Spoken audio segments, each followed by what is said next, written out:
ظلم کیے۔ چوتھی چیز اسلام کا نظام حکومت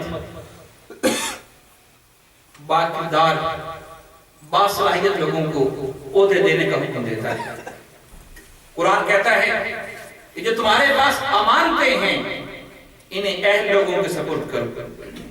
کئی صحابہ تھے، بڑے جلیل القدر تھے، آقا سے کہا حضور ہمیں بھی کوئی ذمہ داری دے دے۔ حضرت ابو ذر غفاری نے کہا، ابو ایوب انصاری نے کہا، بڑے بڑے صحابہ نے کہا۔ آقا نے کہا ابو ذر اگر انسان کے پاس صلاحیت نہ ہو اس عہدے کے مطابق اسے عہدہ دینا ایسے ہی ہے جسے اسے کند چھری سے ذبح کر دیا گیا، اور حکم دیا اگر کسی کے اندر صلاحیت نہ ہو وہ عہدہ کبھی نہ لے۔ آپ نے اصول دیا، قرآن مجید نے اصول دیا کہ عہدہ اور منصب اسی کو لیا جائے جو اس کا اہل ہے، جو اس کا اہل ہو۔ اور یزید نے جتنے اہل لوگ تھے، جتنے قابل لوگ تھے، جتنے دیانتدار لوگ تھے، ان ساروں عہدوں سے فارغ کرے، ان ساروں کو جہاں جہاں سے پتہ چلا کسی عہدے کے اوپر کوئی ایماندار شخص بیٹھا ہے، کوئی با اخلاق انسان بیٹھا ہے، کوئی آل رسول سے پیار کرنے والا بیٹھا ہے، اس نے ساروں کے عہدے ختم کر دیا۔ اور ساری کی ساری اسلامی ریاست کے اندر جو انتہا درجے کے بد کردار لوگ تھے، بد اخلاق لوگ تھے، ظالم قسم کے لوگ تھے، درندہ صفت لوگ تھے، انہیں بڑے بڑے عہدوں پہ بٹھا دیا۔ مدینہ طیبہ اس میں جس شخص کو حکمران بنایا، گورنر بنایا، اس کا نام تھا مروان بن حکم۔ اسے ساری عمر تاجدار کائنات نے شہر مدینہ میں داخل نہیں ہونے دیا، اسے خلفائے راشدین نے مدینہ میں داخل نہ ہونے دیا۔ اس شخص کو اس نے بنایا اور اس نے مسجد نبی کے اندر خطاب کیا جمعے کا، اور لوگوں سے خطاب میں کہنے لگا کہ لوگوں حضرت امیر معاویہ کا وصال ہو گیا ہے، یزید مسلمانوں کا خلیفہ بنا ہے، اس کی بیعت اسی طرح ہو رہی ہے جیسے صدیق اکبر کی ہوئی تھی، جیسے فاروق اعظم کی ہوئی تھی، تم سارے کے سارے اس کی بیعت کر لو۔ حضرت عبد الرحمن بن ابی بکر بیٹھے تھے، انہوں نے کہا مروان تم جھوٹ بول رہے ہو، صدیق اکبر نے ایسے کبھی بیعت نہیں لی تھی، اور نہ کسی اپنے بیٹے کی بیعت لی تھی، نہ فاروق اعظم نے کبھی اپنے خاندان میں کسی کے لیے بیعت لی تھی۔ یہ طریقہ جو یزید نے شروع کیا ہے یہ تو قیصر روم کا طریقہ ہے، خبردار اسے خلفائے راشدین کا طریقہ مت کہو۔ جب یزید نے یہ بات، مروان نے یہ بات سنی، وہ آپ کو پکڑنے کے لیے اور مارنے کے لیے آپ کے پیچھے دوڑا۔ حضرت عبد الرحمن بن بکر دوڑ کر حضرت عائشہ صدیقہ رضی اللہ تعالیٰ عنہ کے حجرے میں چلے گئے۔ یہ بات وقت پیچھے چلا گیا، اور جب گیا تو جا کر گالی دی۔ حضرت عائشہ رضی اللہ تعالیٰ عنہ اندر سے بولی کہ یہ تہمت ہمارے گھرانے کو نہ دو۔ یعنی آپ تصور کریں، یہ مسجد نبی کے ممبر پہ بیٹھتا تھا یہ شخص، اور یہ مدینہ کا گورنر تھا، اور جب اسے امام علی مقام کو بلایا گیا، اس وقت وہاں پر ایک اور شخص تھا، اس کا نام تھا ولید بن عتبہ بن ابی سفیان۔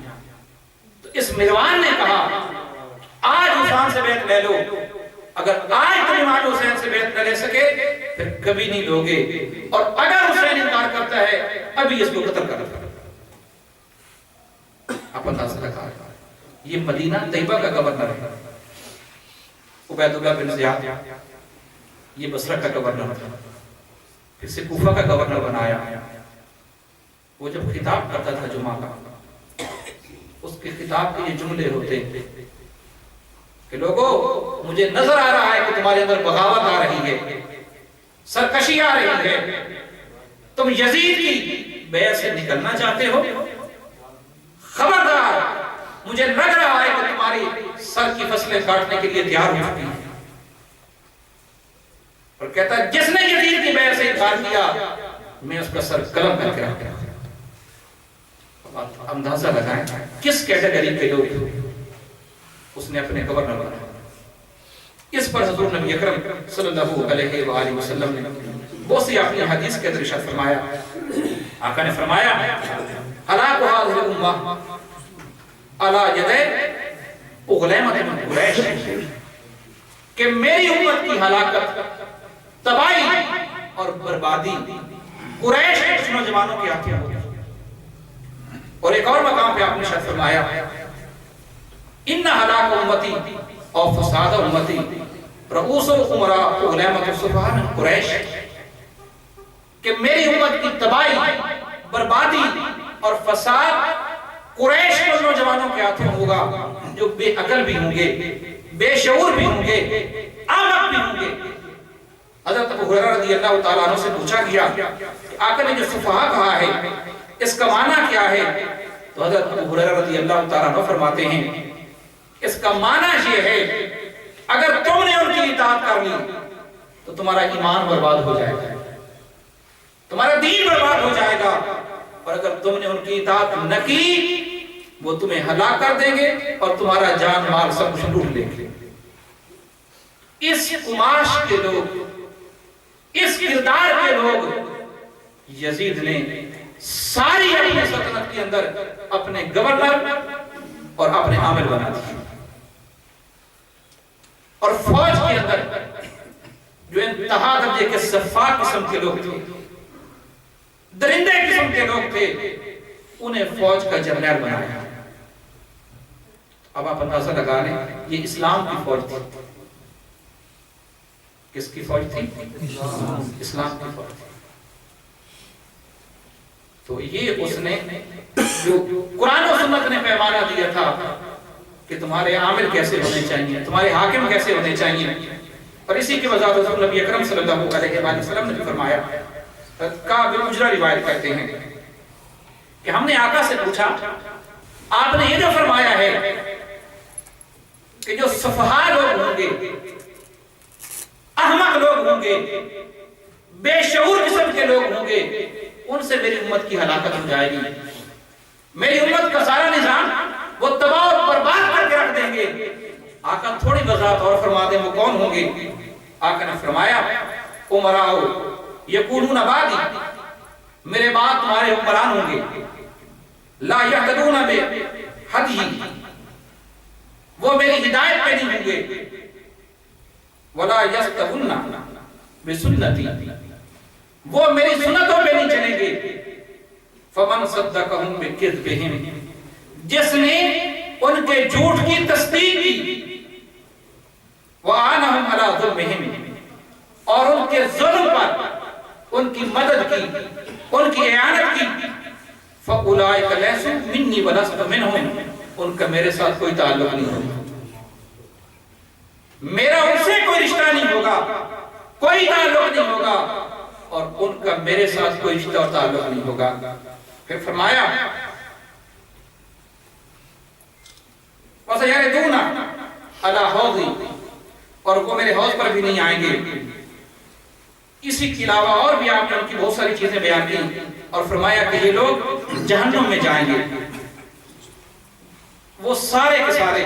اور یہی امام حسین علیہ السلام نے جب یزید کے لیے آپ نے خطبہ دیا مقام بیضا پر، آپ جا رہے تھے، آپ نے پورا خطاب کیا، بہت طویل خطاب کیا. آپ نے فرمایا لوگو، یزید نے اللہ کی کتاب کو بدل دیا، اللہ کے رسول کی سنت کو بدل دیا، اللہ کے حلال کردہ احکام کو اس نے حرام کر دیا ہے، جنہیں اللہ نے حرام کیا ہے اسے اس نے حلال کر دیا ہے. اس نے ظلم پر اپنی حکومت کی بنیاد رکھی ہے. ایسے حکمرانوں کے بارے میں آقا نے فرمایا کہ ایسے حکمرانوں کو دیکھ کر جو اپنے قول سے، اپنے فعل سے ان کے خلاف کھڑا نہیں ہوتا، انہیں روکتا نہیں، اللہ پہ لازم ہے اس شخص کو بھی انہی حکمرانوں کے ساتھ جہنم کے اندر گرا دے. تو میری غیرت دینی مجھے بیٹھنے نہیں دیتی، ایسے لوگ حکمران بن گئے ہوں اور حسین آرام سے مدینہ میں بیٹھا رہے. تو یہ انہوں نے کیا کہ پورا جو اسلام کا نظام تھا اہل لوگوں کو حکومت اور عہدے دینے کا، یزید نے اس کو بالکل بدل کے رکھ دیا. چھٹی چیز، اسلام کے اندر بیت المال یہ قوم کی امانت ہوتا ہے. یہ قوم کی امانت ہوتا ہے. حضرت علی المرتضیٰ رضی اللہ تعالی عنہ، آپ کے بھائی حضرت عقیل بن ابی طالب، ان کے گھر میں فاقہ تھا. آپ سے مدد لینے آئے اور عرض کرتے ہیں علی مجھے بیت المال سے کچھ سامان چاہیے. آپ نے کہا بھائی میں بیت المال سے نہیں دے سکتا، کسی مسلمان کی دکان سے جا کے لے لو. انہوں نے کہا میرے پاس پیسے نہیں. آپ نے کہا ویسے جا کے اٹھا لو، ویسے جا کے اٹھا لو. انہوں نے کہا علی کیا میں چوری کر سکتا ہوں؟ کیا میں؟ انہوں نے کہا عقیل بھائی اگر تم چوری نہیں کر سکتے مجھے کیسے کہتے ہو کہ میں مسلمانوں کے بیت المال سے تمہیں اٹھا کے دے دوں؟ حضرت عمر بن عبدالعزیز آپ کے پاس جب ذاتی مہمان آتے بیت المال کا چراغ جلا رہے ہوتے اسے بجھا دیتے کہ یہ امت کا پیسہ ہے اور ہم امین ہیں. یہ امت کا پیسہ ہے اور ہم اس کے امین ہیں. یزید نے پورا نظام بدل دیا. اس نے سارا کا سارا بیت المال اپنی ذاتی جاگیر بنا دیا. اپنی ذاتی مرضی سے جہاں چاہتا وہاں پہ خرچ کرتا، محلات بنواتا. تو بیت المال کو اس نے اپنی ذاتی جاگیر میں بدل دیا.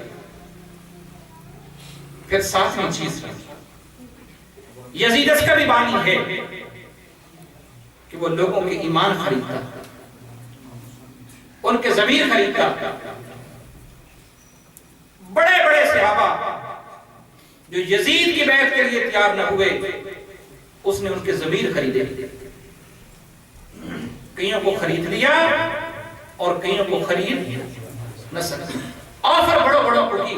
حضرت عبداللہ بن عباس کو آفر کی آپ میری بیعت کر لیں، آپ جو کچھ کہیں گے میں آپ کو دیتا رہوں گا. اور کربلا کے میدان میں یزید کی فوج کا جو کمانڈر ان چیف تھا اس کا نام تھا عمر بن سعد. کیا نام تھا؟ یہ حضرت سعد بن ابی وقاص کا بیٹا ہے. اور حضرت سعد بن ابی وقاص یہ عشرہ مبشرہ صحابہ میں سے ہیں. عشرہ مبشرہ وہ ہوتے ہیں جنہیں تاجدار کائنات نے اسی دنیا کے اندر جنت کی بشارت دے دی کہ آپ جنتی ہیں. اور غزوہ احد کے اندر جو پہلا تیر چلایا گیا مسلمانوں کی طرف سے حضرت سعد بن ابی وقاص نے چلایا اور اتنی تیر اندازی کی. آقا نے کہا سعد تو تیر چلاتا جا، تیرے اوپر میرے ماں باپ قربان ہو جائیں. یہ اس کا بیٹا ہے عمر بن سعد جو یزید کی فوج کا کمانڈر ان چیف ہے اور امام حسین پر پہلا تیر اس نے چلایا. امام حسین اس کے ساتھ رات کو میٹنگ کی. عمر بن سعد تو حضرت سعد بن ابی وقاص کا بیٹا ہے، حیا کر تیرا باپ کیسا تھا، تو کس باپ کا بیٹا ہے؟ لعنت ہے یزید کی حکومت پر. عمر بن سعد کہتا ہے ایک رہ کا علاقہ تھا، بہت بڑی جاگیر تھی، یزید نے اس کو وہ دے رکھے تھے. وہ کہتے ہیں کہ اگر میں نے یزید کی فوج کو چھوڑ دیا وہ میری ساری جاگیریں لے لے گا. امام علی مقام نے کہا کوئی بات نہیں، وہ لے لے گا، میری مدینہ میں سے بڑی جاگیریں ہیں میں تجھے دے دوں گا، لیکن مجھے حیا آ رہی ہے کہ تو حضرت سعد بن ابی وقاص کا بیٹا ہے.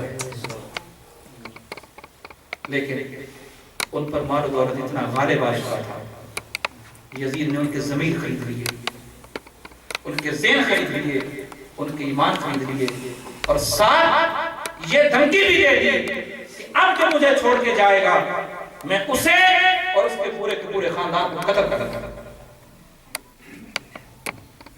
تو یہ جو بیت المال کا پیسہ تھا جو مال غنیمت کے طور پر آتا تھا وہ اپنے ثوابدید سے لوگوں کو دیتا تھا، اور اسے دیتا جس کا ضمیر خرید لے، جس کا ایمان خرید لے، اور بڑوں بڑوں کو خرید لے۔ تو جو سیاسی کرپشن ہے اس کا بانی بھی یزید ہے، اس کا بانی بھی یزید ہے۔ یہ چیزیں اس لیے بھی آپ کو سمجھا رہا ہوں، آخر میں ذرا ہم نے نیکسس بھی کرنا ہے اپنے حالات کا۔ یہ جو ساری صفات یزید میں ہیں کہ آج کے دور کے حکمرانوں میں بھی کچھ پائی جاتی ہیں یا نہیں پائی جاتی، اس پہ آئیں گے انشاءاللہ، آخری حصہ وہی ہوگا۔ پہلے میں آپ کو تصور سمجھا رہا ہوں کہ یزید تھا کیا، اس کا نظام کیا تھا جس کے خلاف امام علی مقام نے اتنا بڑا اقدام کیا، اور بڑے بڑے صحابہ آپ کو روک رہے تھے، بڑوں نے آپ کو منع کیا امام علی مقام آپ کو فنا جانا، لیکن آپ نے کہا نہیں میں نے جانا ہے، اور بار بار تاجدار کائنات امام علی مقام کے خواب میں آ رہے تھے کہ میرے حسین کہیں رکنا نہیں، کہیں رکنا، یہ آپ نے کرنا ہے، اور اگر آپ رک گئے تو میری ساری محنت ضائع ہو جائے گی۔ تو ساتویں چیز، یزید نے آزادی اظہار رائے پر پابندی کر دی۔ ایک زمانہ تاجدار کائنات کا، خلفائے راشدین کا تھا، ہر ایک کو اپنی بات کہنے کی آزادی تھی۔ حضرت فاروق اعظم حق بات کی ایک حد مقرر کرنے لگے، آپ نے پارلیمنٹ میں بل پاس کیا، ایک خاتون کھڑی ہو گئی، اس نے کہا فاروق اعظم آپ کون ہوتے ہیں اس پر پابندی لگانے والے، جبکہ اللہ اور اس کے رسول نے اس پر پابندی نہیں لگائی۔ آپ نے کہا کیسے؟ اس خاتون نے قرآن مجید کی آیت پڑھی، اگر تم سونے کے ڈھیر بھی دے چکے ہو تو واپس نہیں لے سکتے۔ فاروق اعظم نے کہا عورت نے سچ بات کہی اور مرد سے غلطی ہو گئی۔ یہ اسلام کا نظام حکومت تھا، مرد تو کیا یہ حق عورتوں کو بھی تھا کہ وہ دیکھتی کہیں کوئی بات غلط ہو رہی ہے اس کو روکتے تھے، اسے ٹوکتے تھے۔ یزید نے کہا جس کی زبان میری حکومت کے خلاف کھلے گی اس کی زبان کھینچ لی جائے گی، اسے سولی پہ لٹکا دیا جائے گا۔ اور ایک صحابی رسول تھے حضرت عفیف رضی اللہ تعالی عنہ، انہوں نے یزید کے اقدام پہ جب کرٹیسائز کیا تو جیسے عبید اللہ بن زیاد کے دربار سے نکل کے گیا، صحابی رسول جب نکل کے گیا تو رات کو عبید اللہ بن زیاد نے اپنے بندے بھیجے، صبح ان کی لاش سولی پہ لٹکا کے چوراہے میں کھڑی کر دی۔ اسے جرأت کیسے ہوئی ہے ہمارے دربار میں بیٹھ کر ہمارے خلاف بات کرنے کی؟ اس نے آزادی رائے پر پابندی لگا۔ آٹھویں چیز، اجتماعی احتساب کا ایک نظام تھا، حکمرانوں کا بھی احتساب ہوتا، تاجدار کائنات اپنے طور پر اپنے آپ کو پیش کرتے، خلفائے راشدین اپنے طور پر اپنے آپ کو پیش کرتے۔ یزید نے اس کا تصور ہی ختم کر دیا، اس نے یہ تصور دیا کہ حکمران وقت سے کوئی پوچھ نہیں سکتا، وہ جو چاہے کرتا پھرے، کسی کو حق حاصل نہیں، کوئی حکمران وقت سے پوچھ لے کہ آپ کیا کر رہے ہیں۔ آٹھویں چیز، یزید نے اسلام کے نظام خلافت کو سیکولر بنانے کی کوشش کی۔ یزید کی سوچ یہ تھی کہ حسین تو مدینے میں رہے، تو مدینہ میں بیٹھ کے درس قرآن دیتا رہے، تو دین کی خدمت کر، نمازیں پڑھا، نظام حکومت میں عمل دخل نہ دے، نظام حکومت میں۔ اور یہ سوچ ہمارے بھی اسی مذہبی جماعتوں کے ذہنوں میں ہے جنہیں دین کی سمجھ نہیں، جنہیں تاجدار کائنات کی سنت کی سمجھ نہیں، جنہیں امام حسین کے اقدام کی سمجھ نہیں۔ وہ یہ سمجھتے ہیں، یہ یزیدی سوچ ہے کہ اسلام کا دین کا، مذہب کا سیاست میں کوئی رول نہیں۔ اس فکر کا بانی بھی یزید تھا۔ کون تھا؟ یزید نے کہا حسین میں سارا کچھ دینے کے لیے تیار ہوں، آپ جو مراد لینا چاہتے ہیں آپ کو دیتا رہوں گا، لیکن میرے نظام حکومت میں دخل نہ دے، حکومت مجھے کرنے دے، دین مذہب آپ چلا لیں۔ اسی لیے اقبال کہتا ہے جدا ہو دین سیاست سے تو رہ جاتی ہے چنگیزی۔ واہ واہ کیا بات، یہ ایک مذہبی سوچ بنا دی گئی ہے۔